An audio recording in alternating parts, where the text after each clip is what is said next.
I'm going to show you how to use conditional property logic in Hubspot. This feature is perfect for customizing user experiences and streamlining your contact management. Start by heading to hubspot.com and logging in. From your dashboard, click the settings icon at the top right, then navigate to Properties in the side menu. Here you'll manage all your contact and company properties. Next, scroll to Conditional Logic and click Create Logic.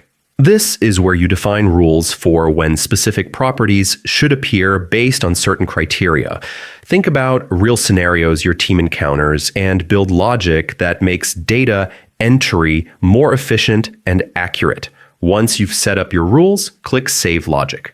From now on, HubSpot will automatically apply your conditions, showing only the relevant fields to your users, and that's it. With conditional property logic, you can make data management in HubSpot smarter and more streamlined.